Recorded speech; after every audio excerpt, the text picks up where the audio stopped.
can you go ahead and Ron, do you want to introduce yourself first? I'm Ron Sandoval. I was born here in Pueblo, Colorado. My mother and father were born in Huerfano County, and my grandparents and great grandparents, and way on down the line since about the late 1860s. Cool. Okay. And Sylvia? So I'm Sylvia Brandl. My maiden name was Lucero. I'm also Oh, okay. native born of Pueblo, Colorado. But like Ron, both my parents, grandparents were born in Huerfano County, but great great grandparents came to Huerfano County fairly early. So some in the 1860s, early 1860s, all the way up to the 1870s. Okay. Looking back at my notes, I kind of just took a glance at my family that ended up there as well. The first that I record I have of them there is in 1879. So how did your families end up in Huerfano, especially that early? What was their kind of migration, and do you have any sense of why they made that migration? So from my perspective, I believe a lot of it had to do with the land grants that were made available. And I think these folks were looking for a permanent home. There was a lot of changes going on with territorial Colorado and territorial New Mexico. And I think people were really looking for a place to homestead at. Yeah, And with my people, it's kind of my assumption in talking to other genealogists. People weren't this far north yet because it wasn't really settled yet. There was still a lot of Indian raids going on, and it just wasn't safe. And around with the establishment of Fort Garland in the San Luis Valley, I think there was more, uh, it was safer for them to start migrating in the late 1860s, because things were more calmed down in the area. Hmm. And I think I've asked this before, and still obviously don't have a good sense of it, but was the Homestead Act um was that related to some of this migration, or were these people were with the land grant, you didn't need you wouldn't really were you homesteading in the sense that you were doing the application process and the proving up of land and that kind of thing, or was it sort of a different process because you got permission from the land grant owner to settle there in a kind of a different process? I think it developed into that, but I think when they first got here, that wasn't the case because I know there's a place uh, kind of west of Gardner called the Mosca Pass area, and everybody I talked to around there, it was all communal grazing. Nobody had their own property.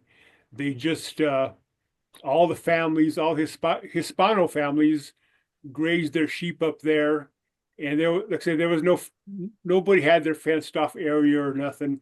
All the grazing land was pretty much communal land when they first got there. And I guess with the Homestead Act later, they were given their, I believe, 160 acres and stuff like that. Because later I read most of them had 160-acre plots. Is what I found. Mm, okay. And where were the areas that the people came from? I feel like in Huerfano County in particular, all of those people came from the same communities. What were some of those communities? Mine for sure was mostly my Sandovals came from the Taos Arroyo Hondo area. Uh, Mine and Miss Sylvia Shera Rodriguez line, they came from Conejos County. Mhm. And for the most part, in talking to other genealogy folks, it was primarily, Rio Arriba County and Taos, Abiquiu, places like that. Yeah, just depending on which branch, because some came from Arroyo Seco, Rio Arriba for sure, Abiquiu, Los Lentes, New Mexico. Our folks that came out of Conejos originated in Rio Arriba County. There was a V Hill line, and they ended up in Conejos County. Um, Probably what was still territorial New Mexico. Yeah, looking back at mine, I think my Romeros they were in Abiquiu, and then um in 1850 they're in that census they're listed as the Northern Division of Taos. Is it my understanding that that is like all the way up to like Castilla and um was considered Northern Division of Taos? Because in 1853 they're in Arroyo Hondo. So would the Northern Division of Taos have been more like Arroyo Hondo, Arroyo Seco, those areas? Yeah, I think Colorado didn't become a territory till 1861, and as far as I know, yeah.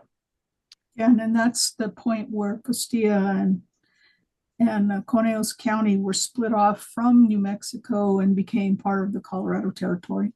Hmm.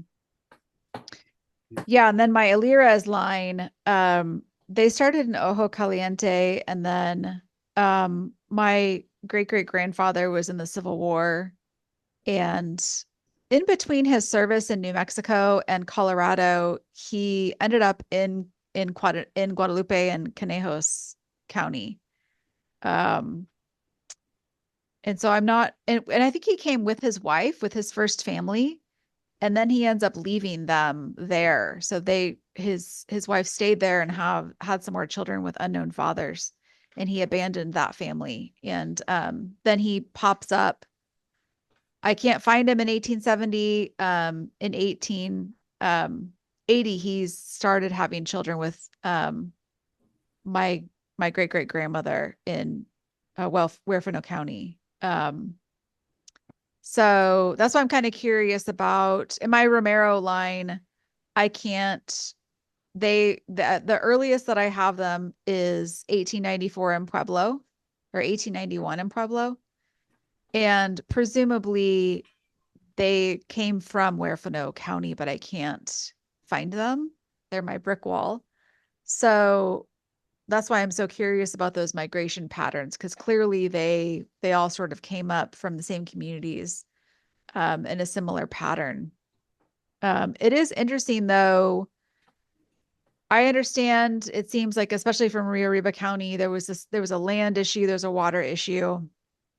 Um, so they kind of started going farther north. So then you have Arroyo Hondo, then you have like Castilla, and then into the San Luis Valley. But it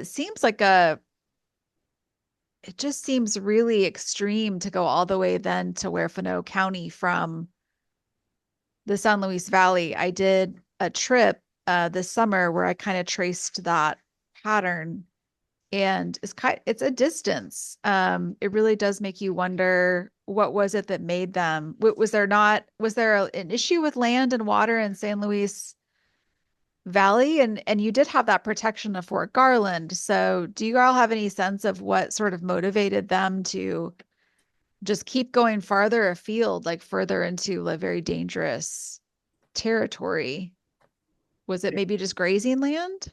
I think it was just grazing because all these families had uh, the way they prospered was with their sheeps, with their sheep herds, and like the families that came to Cucharas, the actual town of Cucharas, east of Walsenburg. I've always read in Virginia's books that they were searching for more grazing land. So I guess maybe they were losing grazing land in the San Luis Valley and coming north to find more grazing land is, I would guess, is what how that came about.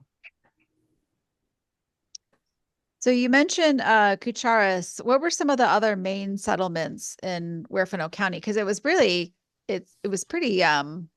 sparsely populated, right? There weren't that many settlements. No, well, I'm looking at our Founding Hispano Family book right now, we have Badito, Bear Creek, Butte Valley, Chama, Colonias, Crestones, Cucharas, Gardner, Los Germanes, Lower Badito, Malachite, North Veta, Red Wing, Talpa, which became Ferracita, Turkey Creek, Yellowstone. That's just a few of them. Yeah, it's about 14 different settlements that were encompassed in our display. Yeah. Mm. So, you mentioned your display. What is the Founding Fathers of Huerfano project, and how did that kind of come about? How did that get started? Well, interestingly enough, it wasn't the first project that we worked on. Initially, we were working with the Museum of Friends in Walsenburg, and they had dedicated a room to the early Hispano families of Huerfano County. And the intent there really was to set up a place where we could display founding people in that county. And again, it was really to try and connect current families to families who really had impact on settling the Huerfano County area in the early days. And then that turned into meeting Sandy Dolak, who has a pretty good interest in furthering that kind of would you say familiarity with what really went on in the county and who were the early people in that county. Subsequently, her and Ron and I got together, and she wrote up a grant application with the Huerfano County Historical Society because they were looking to offer a small grant to do a project. And we applied for that. And the intent really was that it would be a photographic tribute to the Hispano founders of Huerfano County, initially focusing on 25 families. By the time the project was done, we ended up with 33 families. And again, what we were looking for really was anybody who was there from 1850 to 1900. We were trying to keep that scope to that, to try and catch the earliest. But one thing we did discover, some of the earliest people in the county, there were no photos of them. So people like Miguel Leon, the Atencios, Francisco Atencio, there's just not photos of these people. So what dictated what went into the collection really was availability of photos. Okay. Yeah, when I first saw it kind of popping up online, I was like, oh, I wonder if my family would qualify. And I didn't know what the qualifications were to be a founding family of Huerfano. And that's when I met Sandy. She basically said, well, it's just sort of whoever had photos, which I actually do have photos of my great grandparents who were there, and at least in the late 1870s, early 1880s. They also ended up in Pueblo by 1891, early 1890s. They went up to Pueblo, which is my understanding is I believe they worked in the steel mills. And is that primarily because of the change in the economy from sheep, then went to sort of mining opportunities came about. And then they told me at the museum in Pueblo that it was much less dangerous to work in the steel mill than it was to work in the mines. And you made more money, I think. Is that kind of what you've heard about how did your families end up in Pueblo eventually? So I think it was primarily job driven. So my father was down in Huerfano County, and he joined the military, served in the Air Force. But prior to going into the Air Force, he got on at the mill because, again, there was some steadiness of work, and could raise a family with the kind of wages where living in Cucharas, there just wasn't a lot of economic availability of jobs and housing. And even like water systems, things like that, the conveniences of towns. So they ended up in Pueblo. Yeah, I'm not sure how my parents ended up here exactly. I know my dad bounced around a lot after he graduated high school. He has a lot of relatives that moved to the Ogden, Utah area. He went to Ogden, Utah for a while, him and one of his cousins, a Manzanera's cousin, and they worked in I think a packing house in Ogden, Utah. And then he came to Pueblo and met my mom. For some reason, the Union Avenue area is really booming around that time, like in the 40s.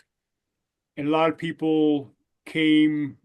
Um, my grandmother was working on Union Avenue and she brought my mom with her. And that's how my mom and dad met. In uh, uh, Union was quite the jumping place it was at that time. So the people who had photos of their families that were kind of some of those early settlers, did they tend to also have stories that went along with that, or the family histories, or um, kind of enough information to flesh it out? And is that part of what you've included in the project? We didn't include a lot of the stories in the project. It was really focused at the photos, their birthplace or their date of birth, their date of death if we had it, and what part of the county they settled in and about what time they settled. Um, a bunch of the photos that we got, I had already had in my photo archives. Um, we had tried to do what we called pop-ups, where we would show up on a given date and time that had been publicized. And interestingly enough, we did not get a lot of people showing up to those. We would be lucky to get maybe one or two that would show up with photos. One time we had three people show up with photos. So I've actually been collecting photo archives for about maybe 14, 15 years, just meeting with different family members, people who've been willing to share photos and just scanning their photos. Um, Again, because we set the parameters, really just looking at the time frame, that's what really drove a lot of what happened. So we did have people we met with that had people that fell out of that range, and so they weren't included in the collection. Hmm. Is I, there any, I think, oh, go ahead, Ron. well, I think during this process, me and Sylvia discovered how, and in talking to other people, how blessed we were to have a lot of family photos because a lot of people just don't. Or they have them and they're not identified. That's the Oh, Yeah. thing. oh, that's the absolute worst. Yeah. Hmm. Yeah, I was shocked. I didn't think we had any photos. And then I tracked down this cousin um that no one had talked to in years and years and years. A lot totally disconnected from the family. And I just like kind of tracked her down on the internet and showed up on her front door. And she had like the amazing the curved glass portraits. And she knew who they were. And then she had some additional ones that weren't labeled and she didn't know who they were, but I was able to use, I mean, I'm 99.9% sure using when you look at my great great grandfather, the one who came from Ojo Caliente and then was in the Civil War and came up to start his second family in Huerfano. What was his name? His name was Pablo Alirez or Okay. Lire. And but then when he served in Colorado, he changed his name. He was a wily guy. Um, so he changed his last name to Certo, which seems very fake. So his headstone, his military headstone in Evergreen Cemetery in the Springs says Pablo Certo. That's a made up name. His name was Pablo Alirez. So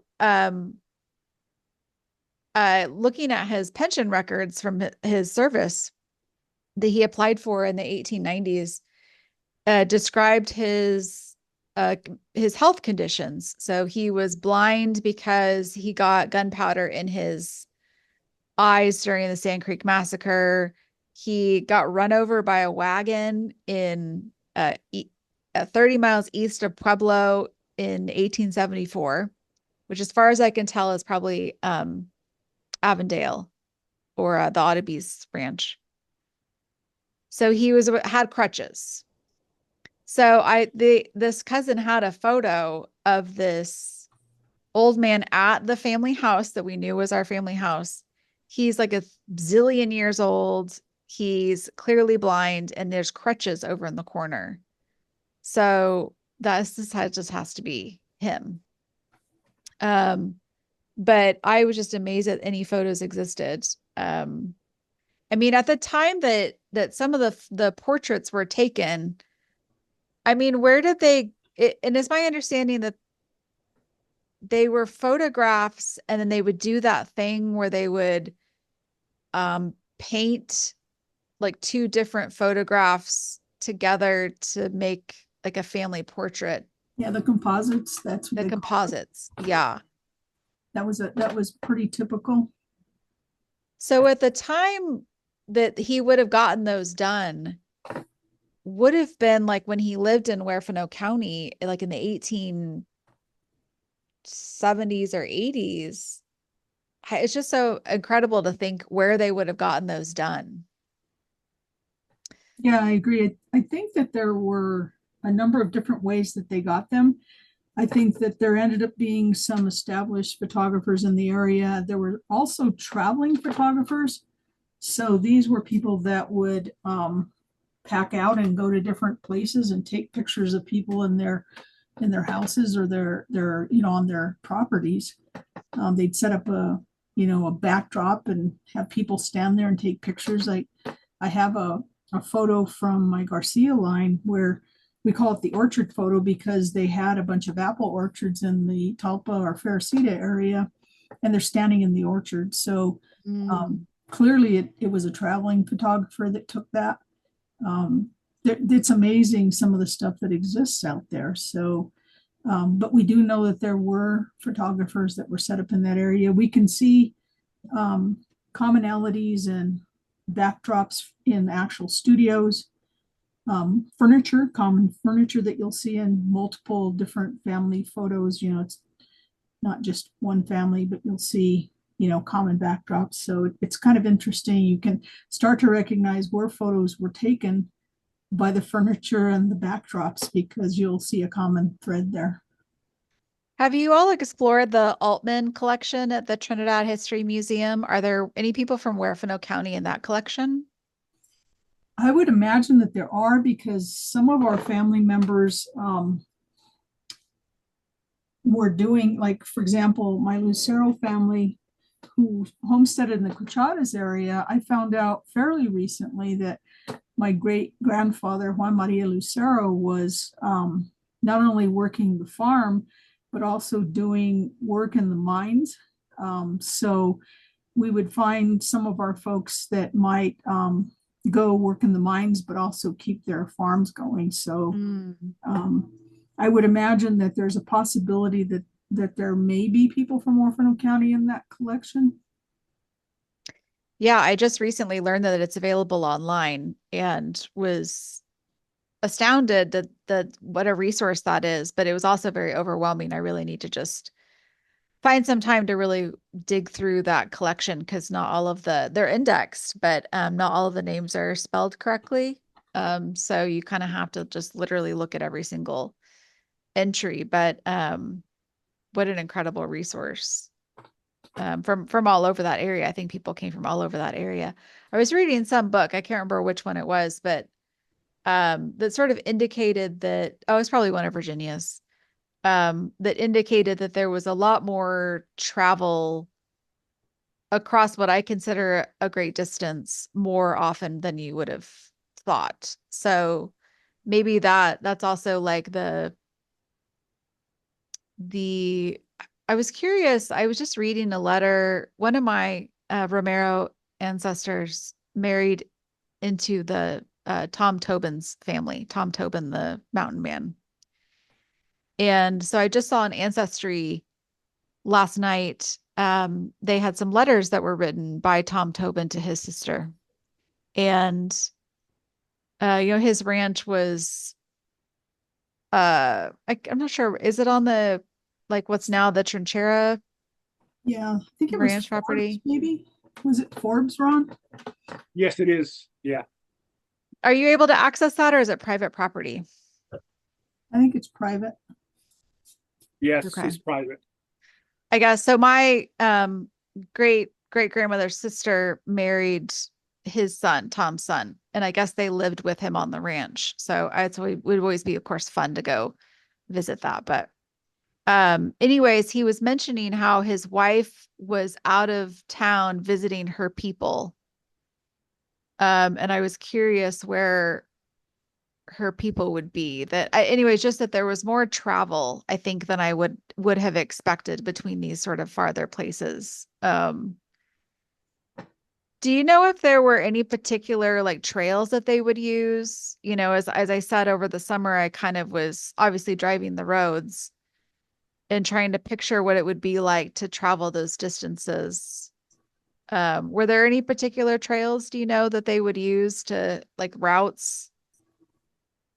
Yeah, they're from, as far as the lower area goes, it's called was originally called the Taos Trail, and it goes through the what they call the Sangre de Cristo Pass. Hmm. And as I've discovered over time, as the crow flies from the Gardner Red Wing area to Fort Garland, it wasn't that far, to go over what today is the Pass Creek Road, which at one time may have been the Sangre de Cristo Pass. And yeah, travel was pretty common uh, from the Upper Huerfano to the San Luis Valley. Mm. It Okay. seems pretty daunting today, but I guess for these tough people, it really wasn't. That's true. Yeah, because it made me think, okay, so like her sister remained like on Tom Tobin's ranch. So I was wondering, for her sister, for my great great grandmother, did they never see each other again? Or is it possible that she went back to see her, like she would go back to the San Luis Valley occasionally to see her sister or the rest of her family that might have stayed closer down there when she had gone up to Huerfano County and then up to Pueblo? Um, might be much more feasible than I would have thought. Yeah, I think that did happen. I mean, I have a family story where this was caught in a recording of my great grandmother. Her name was Maria Manuela Martinez, and she married my Garcia great grandfather. And they recorded her on her 94th birthday. Mm. In the recording, she talks about an uncle that had come to visit in the summer in Huerfano County. Um, and then he decided that he was going to travel back to New Mexico, where he came from. And they warned him because it was getting too late in the season that he'd get caught in the snowstorms. And he said, well, I'm a man and I can do this. Well, he never showed up on the other side. And so they followed what they thought the route he would follow, and they found him frozen to death with this. Oh, So, yeah, it's like travel at your own risk, right? So we know that kind of things happened. And, Ron, like Tia Dorita and Juan Batista, you can see them moving around because they were in Conejos for a while. And I think they went back to New Mexico for a while before they finally ended up over there in Chama area or Crestones and settled there. So we know that there was people moving around. And how they communicated and kept in touch with each other, I don't know, was this Pony Express? That was only a short period of time that existed, but people did travel back and forth. So, well, it's a little counter to, I have heard, um, 3 out of 4 of my lines came up into Southern Colorado. And obviously like my Romero line I was talking about is been proven impossible to trace. And I've heard that that's because there wasn't as good a communication or um, accessibility to the people who were living in those areas. And that's why like the census is not super accurate for that area during the time period or those early time periods.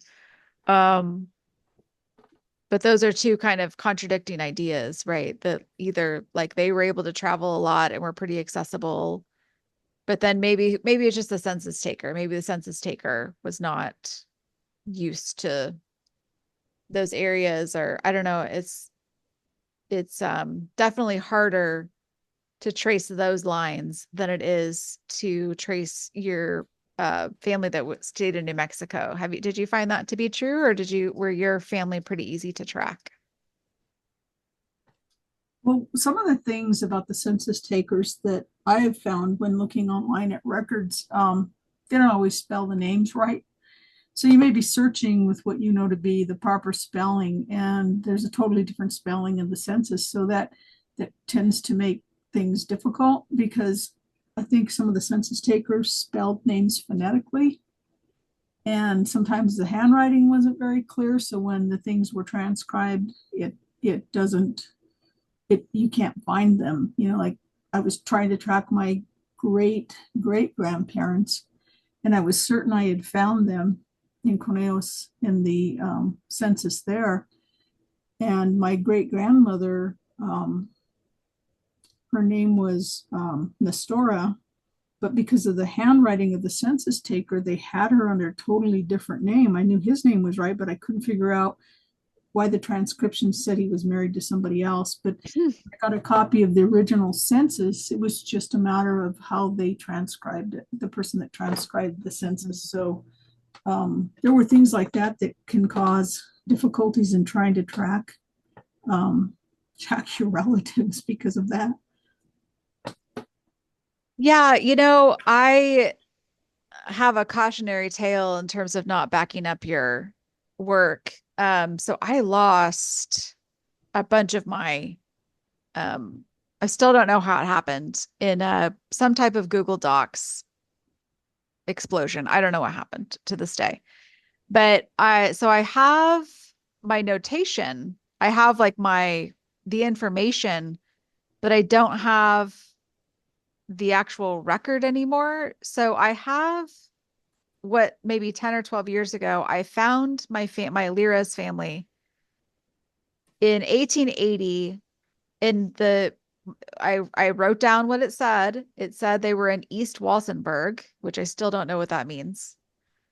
Um, I don't know if you have any ideas, Sylvia. I think Ron, I already asked you probably. Um, East Walsenburg, uh, because I think in the baptismal records or the marriage records, it lists them. Oh, no, no, no. That's so in the census, it says they're in East Walsenburg. In the sacramental records, it says they're from Huerfano, and the other families are listed either as in Huerfano or Cucharas or Cuchara. Yeah, Cuchara they use it interchangeably, Cucharas and Cuchara. So I still have never figured out, Sylvia. I don't know if I've been hitting up a lot of people. If you have any ideas of what they would have meant by Huerfano as opposed to Cuchara. So I think I ran into something similar with my great great grandfather. He was a Manzanares in the Cucharas area, and I think that they lived in an area. They showed up in a census in an area that was called Huerfano Butte, but they were Cucharas people. It Hmm. wasn't, the Butte that we know along I-25. Um, but I think they were out in Cucharas because that's where he settled. He was one of the earliest of my family in that area in the 1860s. And I think that was that Cucharas area. Hmm. Okay. Um, yeah, so that census record says they're in East Walsenburg. And then I find them in the 1885 the territorial census for Colorado, and it listed them as Piedras Amarillas. Yellowstone. Do you know where that is? Yeah, that's Oh, over. because you just listed that, Ron, as one of the settlements Yeah. was Yellowstone. Oh, okay, yes. Yeah, It's, that's not that's too in far the from Badito. that's in the Talpa Faracita area. Yeah, Yay. Hmm. yeah. As you're headed towards that Talpa Faracita area, there's a little place called Badito, and to the southwest of that is where Yellowstone is located. Oh my gosh. Wow, that's a big mystery solved. Um, so to your point, Sylvia, I cannot now locate in 2025. Now it's 2025 apparently. I cannot find them in those census records that I was able to find 12 years ago or whatever and wrote down the information. But I think it's well, and I mean, I feel like I like went line by line, but for some reason I can't find them. But I think it's because if I recall the 1885 one, they were listed as Aled, it was phonetic. So it was Aledes, Aledeys. Mhm. And then it only listed like PAU, like there weren't full names. It was just the initials. Yeah. So that's kind of a bummer. But I Yellowstone, whew, Well, that's exciting. if Exciting. you ever do find the census records, one thing that I found to be helpful is at the top they'll list a precinct number, and there are maps of where those precincts are. I was one time trying to figure out, okay, where's this area? So I got out there and put something on Facebook page and said, does anybody have precinct maps in this time frame? And they sent me something. So there are ways to identify them by the precinct that they were living in, because there's maps. And I don't know if the precincts changed over time, but there is documents to support which precinct was located where. So Oh, cool. that's So information. would that be on like Cambridge or? No, I just posted it and I can't remember where they gave me that information from, but those precincts are documented somewhere. So Oh, that's cool. That's a great resource. Yeah, especially because there's just not a whole lot about a lot of this area, which is why I think it's exciting that you all are doing some of these projects to highlight the area. Because it seemed like it wasn't very populated, and then it continues to not be very populated. Oh, because it was really a booming area with the coal mining era, from the mhm. 1900s to the 1960s. Yeah. And it just went bust after, the coal mining era. And I don't know if it has to do with economics, like I think Huerfano and Costilla County are probably the two poorest counties in the state of Colorado. Mm. So, So what are some, when you're meeting these families that are descendants of these founding families of Huerfano County, what are some common stories that you're hearing or themes? Are they, is it common for them, like your families, to have stayed there for generations, or um, are there other stories like mine where they stayed there for like 10, 20, 30 years maybe, but then they moved on when other job opportunities were a little bit farther afield. And then what were kind of the things that they did there? What were the families doing there? What were some of the things that you would hear from those families? So again, I think a lot of it is economic. So if you go back and you look at some of the history of some of these folks, they were having a hard time really making a living with the sheep herding and the farming. Um, Trying to just keep up with their taxes on their property was a whole nother thing, because a lot of these folks came about from bartering type systems where money really wasn't required. They would barter to sustain themselves. But then when they got into the land grants, they then now were liable for taxes to the government, and a lot of people just didn't have the money to do that. So you'll see a lot of different things. I, within the last couple of years, really got into a little bit more about like, why did my paternal grandparents get married in Fort Collins, Colorado, when they were from Mm. Huerfano County?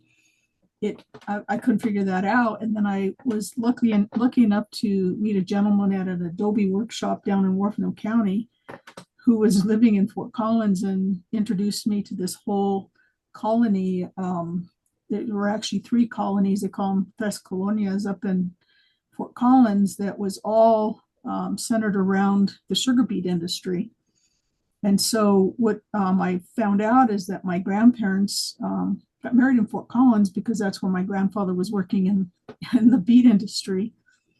And they only stayed there about a year, because then I find them in the next census a year later out in Fowler, again, doing beet topping, working in the beet fields. So people moved around depending on where they could earn a living. I spoke with a cousin who, he's 94 right now. I spoke to him a year ago, and he said, yes, his family, which is my family, did go and live out there, and they called them colonias. They'd set up areas for these migrant workers to live while they were working these fields. And sometimes it was seasonal. Most of the time it was seasonal, and they'd go back and forth between where their home was and where they had the work in the summertime.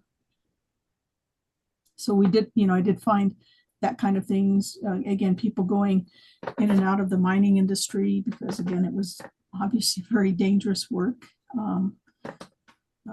There wasn't a lot of safety way back when, and as a result, a lot of people died because of that. If they didn't get killed in the mine in an explosion or a collapse, they died of black lung. Mm. Yeah, I came across one of my great grandfather's brothers, Demetrio Archuleta. His whole family moved to the Montrose Olathe area, and I always wondered what the reason for that was. And in talking to my cousin Alberta that passed away a while back, I guess there was that was a big onion production area, because my aunt Laura, Alberta's mom, and her husband, they went to Montrose Olathe area to work in the onion fields, and this whole branch of my Archuleta family that I've never met still lives in the Montrose Olathe area. Mm. Yeah. So do you know, I mean, not exactly, of course, but how much of the land in Huerfano County is still in possession of these original families? Or has it a lot been sold to, you know, whoever? We know there's quite a bit of the century farms, so farms that were continuously owned by the same family for at least 100 years, and ran as an active um, family ranch or farm. I know there's one in my family. It's the Garcia homestead in the Gardner. Well, I guess it's actually Garcia area, and it's been around there since the 1860s. Same family owning it and running it. So there are, I can't remember, Ron, do you remember Sandy telling us how many century farms there are in Huerfano County? It seemed like there were quite a few. Yeah, I remember her bringing that up. Yes, there were quite a few, but there wasn't a lot that still with the Hispanic families. Uh, there's still quite a few centennial ranches in Huerfano County.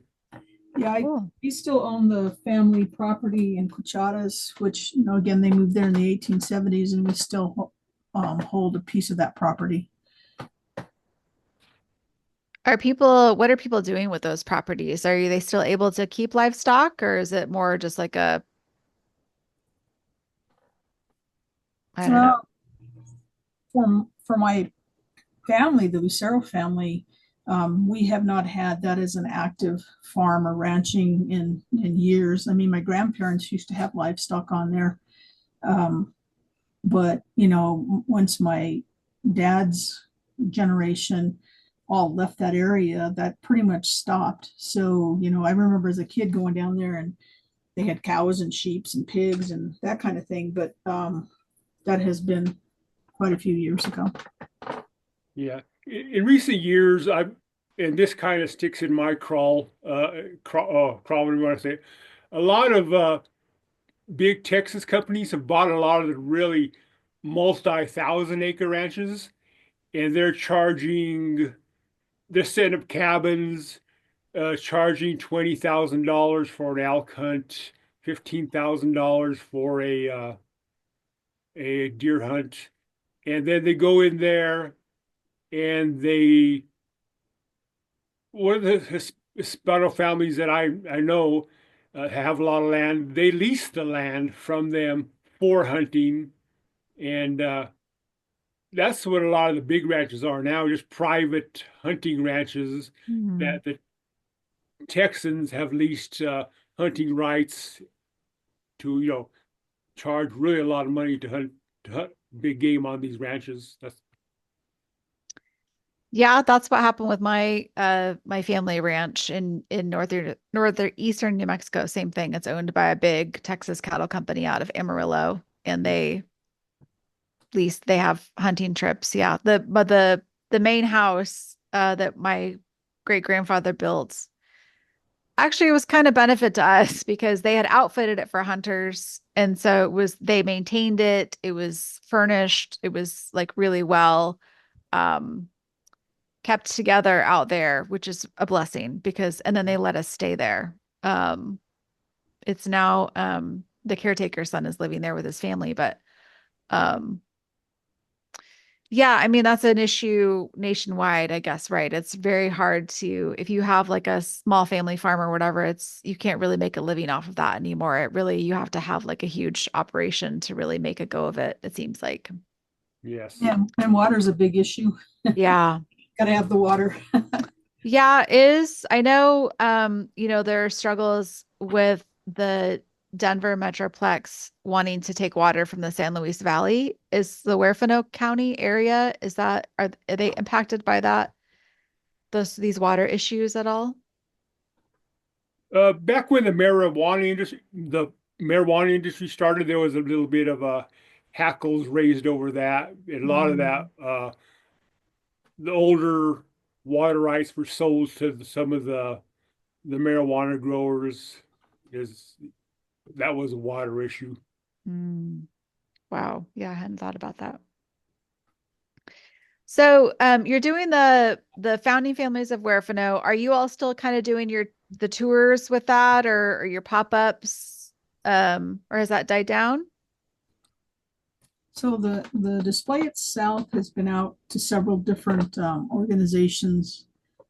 Um, what was the last one we did? Ron down in Lobita, I think, right? I believe so, yes. So, just depending on whether or not um, organizations become interested and know about it and contact us, we typically will set up to go do it.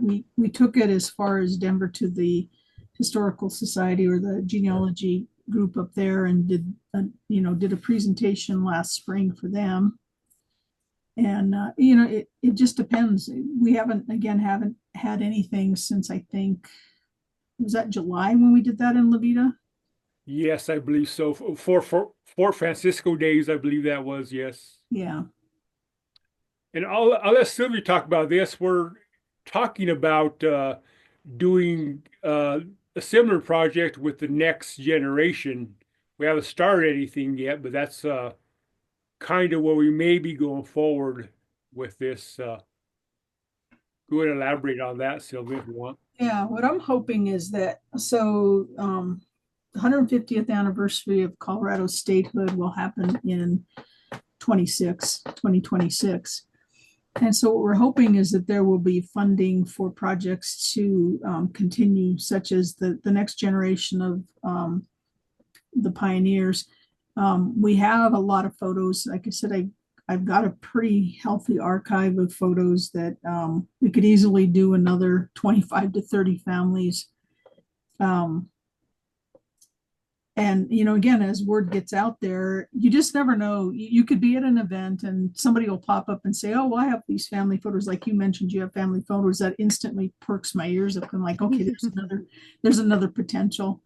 And I'm not the kind of person that's beyond traveling to places, because I've been from New Orleans to California to Oregon, just traveling to different families that are willing to share their archives with me. I scan them, edit them and archive them and try to get as much information as I can about the photos. So the information's there. Ron's been real helpful in helping me put together, like when did these people move here? What area were they living in? Those kind of things. So that's kind of where we're at. I think that we're waiting with bated breath to see what opportunities there may be. I do have a project that is in the works right now where, so my great grandfather, his name was Catedral Garcia, and he was, again, moved from Los Lintos, New Mexico to, was then called Taupa, around 1867. And in his later years, he became a sheep herder. Well, in the sense that he used to go on these sheep drives where he would spend 6 months with a group of men, typically from Huerfano County, and they would travel from Wyoming via train and go pick up a bunch of sheep, and then herd this huge sheep herd from Oregon all the way back to Wyoming. And there was a corrido, a ballad basically that was written about one of his journeys in 1887. And I have a copy of that in the Spanish language that was written in, including notes. So there's a group of professors down in the college in Durango that were working on that. They're hoping to get funding that we can do a presentation in Huerfano County. They're going to be doing a presentation in March, but that's over in Durango. So I'm not traveling to Durango in the wintertime. Thank you very much. So they said they will continue to look for funding to be able to do a program, hopefully to coincide with the anniversary of the 150th anniversary of statehood for Colorado. Wow, that's amazing. Be great if they could put it to music. Yeah, that one of the ladies that's working on it, that's her thing, is ancient language with a specialty in Spanish language. And she also has like a minor in music, so has put some music. So that's the intent, is to be able to hear the corrido as it was originally intended to be heard. I had a gentleman out of Cuesta, New Mexico, named Michael Real, who actually did record eight of the 33 verses for me. Oh, wow. 33 verses. The biggest challenge for him was the language. There's words in there that are no longer used. So it's an ancient Spanish dialect. And he said some of the words he didn't know what they meant. So I was able to provide him an English translation that another family member who spoke the dialect had done. And he was able to do 8 verses. He says, but it's hard because you have to memorize everything. And it's not a language that he, again, words that he's not familiar with. So it's kind of interesting. So how did you find that? How did I find the corrido? Mm-hmm. So my paternal grandmother, she lived to be 102, and kept her memory the entire time. I spent probably the last 2 years of her life as much time as I possibly could, because I'm living in northern Colorado and she lived in Walsenburg. Spent as much time with her as I could to try and capture some of these family memories. And she had that copy, and it looks like there was multiple people. There were 13 siblings in her family. 4 of them lived to be over 100. Wow. Another 5 into their 90s. We had others that were, I had 2 of them that died in car accidents, but these people they have that longevity, and their minds, remain very clear. And so I was fortunate to have been able to visit 3 of them that, of course, my grandmother, her older sister, who lived to almost 105, who was a Benedictine nun over in Yankton, South Dakota. And then another sister who lived in, had moved to the Portland, Oregon area, who lived to be just shy of her 104th. And again, these people's memories were pretty amazing. So I benefited from not only the photos that these people had, but also their stories. So Wow, so lucky. yeah.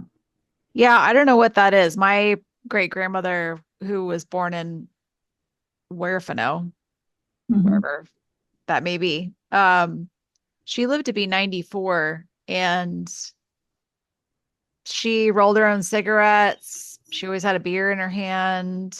She They ended up moving to Colorado Springs. I think they were the first Hispano family in Colorado Springs, and to work at the slaughterhouse. And so the sons would bring home all the stuff that they couldn't they didn't want, including blood. So she would like fry up blood. Yeah, blood sausage. Yep. Um, so man, she lived to be 94. Seemed to be very healthy. I don't know what the secret is. Fresh air? Yeah, that's what my grandma would tell me. I think it really was, she said, the food we ate, the hard work that we did, and our faith. Hmm. Those were the three principles that she talked about, and again, there was something to that because so many of them lived to be 90 or older. So Yeah. So you said that the Founding Families was not your first project. Was that what were you working on before that? Was that the what was that at the the museum museum? of, yeah, the Museum of Friends that's down there in Walsenburg. So it's 6th and Main, is that right, Ron? Yes, I believe so. Yeah, 6th and Main. There's a historic building there. It was called the Roof and Dick um, building, and it housed a bunch of different retailers. Like I think it was a Ben Franklin store, it was a J.C. Penney store, and it's a historic building. But anyway, they're housed in there. And Brent, one of the owners, um, had this idea that there needed to be some healing, and I think a lot of it's spiritual healing with families, because um, he said he could feel almost like a chip on people's shoulders about what happened in that county. And he felt like if we did some honoring of our ancestors in there, that it would go a long way towards healing. In other words, be able to link our ancestors from there to current families by doing these displays and showing what people's involvement were in the county and the development of the county. It would heal some of that angst that exists in that county. So that's how that project got started. He could identify, because he has roots in Hawaii, so Hawaiian people who lost their lands to wealthy people who came over and bought up their lands, and people were kind of shafted out of their properties. So he felt like there was enough of a common history that he could really relate to, that he wanted to put this project on. And so that, what year did we do that? Ron, was that 2022? Uh, we started the museum. Yeah, the museum. Yeah, it was 2022.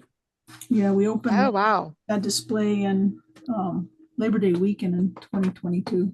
Mhm. Oh, wow. Okay.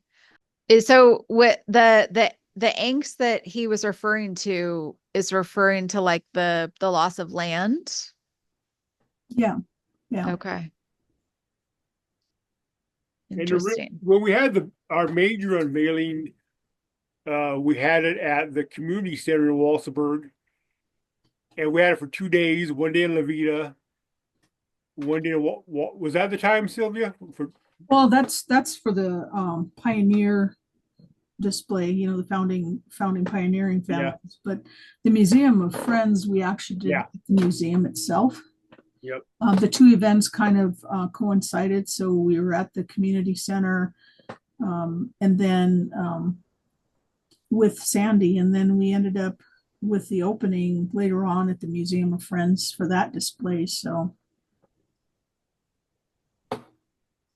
And the one we had in Walsenburg, that really did bring people together. That's when Rocky Mountain PBS came out, and we had a big free dinner there, and all the people came, and we took photos with people standing by their pioneer families, and that really, that event was one of the bigger events in Walsenburg in years. Would you say, Sylvia?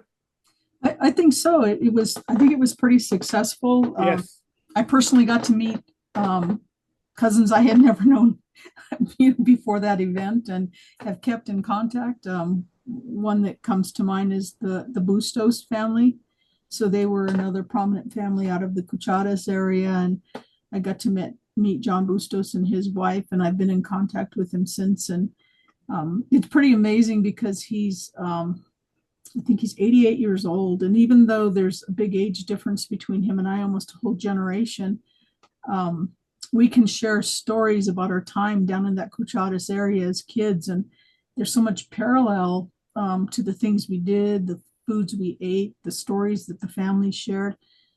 It's pretty heartwarming to get to spend time with elders like that, um, it really brings back a lot of really good memories of that Yeah. area.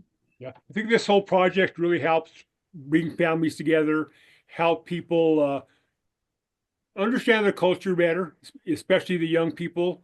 I saw people, watching at the display, explaining to their kids and grandkids who these people were and stuff like that. And just, it really, I think it brought a lot of good to Huerfano County, a lot of pride to Huerfano County. Yeah, that's such wonderful work, especially that's so interesting that there wasn't something which when I was going through that area this summer, I was surprised at just the more recent inclusion of any information at all about Hispano settlers or Hispano Yeah. settlements or history at all. It was a lot of here's these white men that came through and here's what they did. Yeah. Yeah. It's like, Well, but that's what prompted my whole, I started my Facebook page, and I always begin my presentations with the spiel about the 12 Apostles of Walsenburg.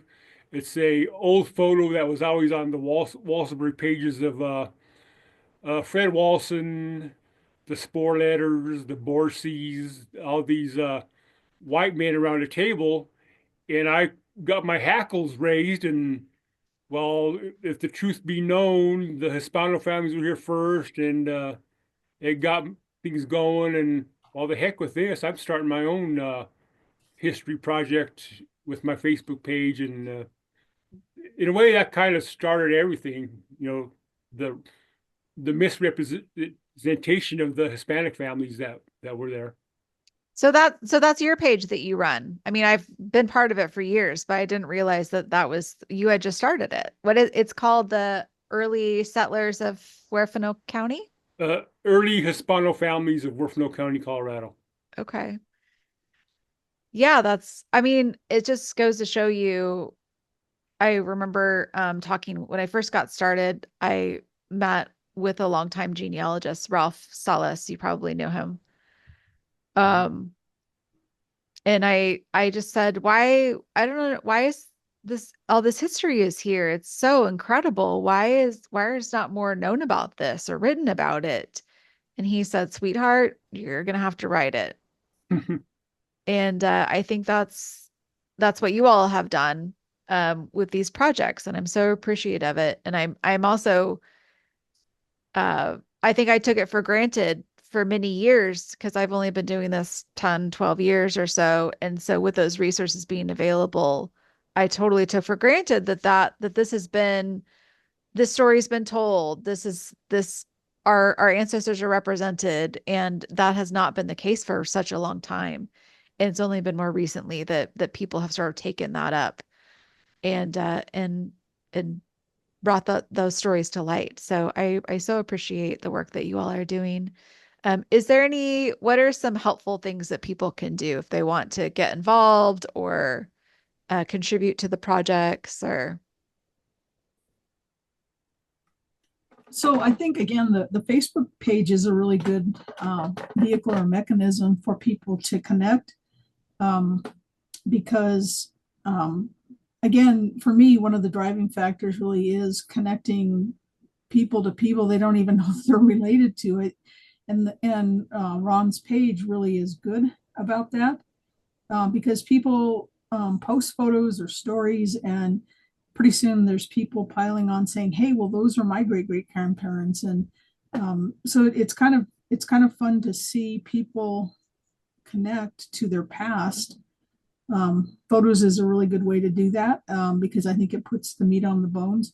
But the stories also, and Ron is really good about adding, more context around where folks came from, some of the struggles that they faced.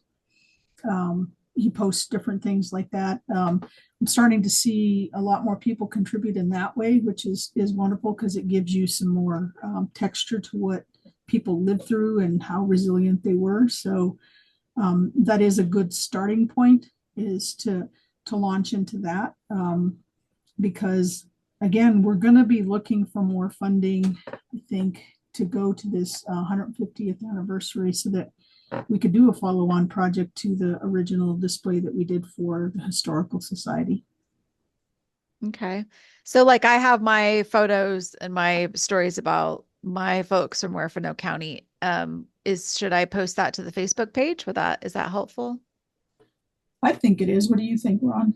Oh, yes, yeah. Especially as we start working on the next generation, because that family should fit into the next generation. Yeah, Okay. sure, for sure. And what's helpful too is, because I do have a pretty good size archive. If you have photo scans, for me, I take great pride in making sure that these displays that we do are done in high resolution so that you get good clarity on the photos. So posting on Facebook is good. But in order for me to do anything with them on displays, I need something, because Facebook goes in and compresses the data file. Mm. So you don't get the high resolution that you can get if you have a better scan of the photo. So So I only have the photos that I took of the curved glass portraits. So mhm. obviously the quality is crap. Um, I am going to go visit that cousin in a couple of months. Is there a way to photograph those because obviously you can't take them out, right? Well, you can. I've done it. Oh, okay.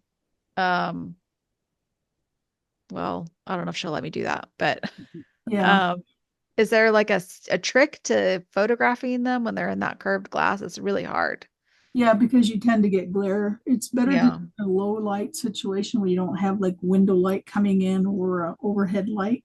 Hmm. Because even if it's a darker photo, those can be edited to enhance, so you don't have the glare. Okay. I do understand the sensitivity of taking these things out, but I've had people that luckily have allowed me to do it. Ron and I spent one. Yes. How many hours were we at Marie Pacheco's house taking? Hmm. I said, "Okay, Ron, your job is to help me get Yep. these out of the frame, all scan, and then you have to put them back in the frames." Yep. And so you handle them very gingerly, and again, Marie Pacheco had, I think, the most outstanding collection of bubble frame photos I've seen in my life, short of being in a museum. Hmm. So there's gems out there, and she knew who everybody was too. That was so crazy. Um, I think when people realize how their family members are going to be represented, they kind of loosen up on that, because yeah, a picture doesn't do any good on somebody's wall for 100 years. You can't really tell your family story unless you get stuff out there in the public, like yeah, we share it, did. Yeah, share it. yeah, share it. Yes. Just, Yeah, that's definitely how I feel. Some people are funny about it. But but I mean, that's why I travel to people's houses. I understand the apprehension that, hey, somebody's going to take off with my photos or damage them or do something with them. So that's why I travel and say, okay, I'll come to your place. Your photos will never leave your house. hmm. and get the work done. It takes a lot of time, but when people realize what we're doing with them, they tend to be pretty open to doing it. Yeah, I did have some luck with the one of the ones that I took had all kinds of glare, and I actually did and can I used Canva to get the Yeah, glare out, and there was some damage to it too, and I was able to kind of fix that with Canva. I'm sure it's not super high res or anything, but that was, it definitely was a lot better. But it just occurred to me that I'm gonna go see that cousin again in a couple of months, so maybe I could try to get some better. Because at the time I was like, I was just totally freaking out that she had these photos, that she had let me in her door. I was just trying to do whatever I could, like discreetly or whatever, and try not to seem like I was just just completely fangirling out of my ancestors. Because you know, I mean, it's so, I mean, how incredible the feeling. I have this great grandfather who was a very prominent man. A photo of him has to exist somewhere. He was a New Mexico territorial representative in the legislature. There has to be a photo of him somewhere. But when you've researched these people and spent some time with them and gotten to know them and their families and their lives, and then to finally see a photo of them is just, I mean, like you just said, putting meat on the bones. It's just really, I'll never forget when I couldn't believe that she had photos of these people. Yeah, it was just so cool. Okay. Well, I'll try again. I'll try to get some better photos of them. yeah. Um, And I can work with you to do editing, so um, that's no problem. okay. That's my Well, passion are the photos. okay. Well, if we need to come back, then we can. I'm just super excited to go look at my map and look up Yellowstone now that I actually know where that is, where they were. Well, cool. Okay. Well, thank you all so much for doing this. I really appreciate it, and your work. I'll send you some photos. Um, Oh, that'd be great. yeah, from the collection, so you got an idea of what. Cool. Yeah, that would be great. And thank you for all you do to help us spread awareness of our culture. Yeah, Yeah, I really appreciate it. Thanks for listening to Luminaria. You can reach me at luminariapod@gmail.com. Our intro and outro music is of our Sylviana, performed by Nieves Anaya and his daughter Ernestina Anaya at Arroyo Hondo, New Mexico in 1940.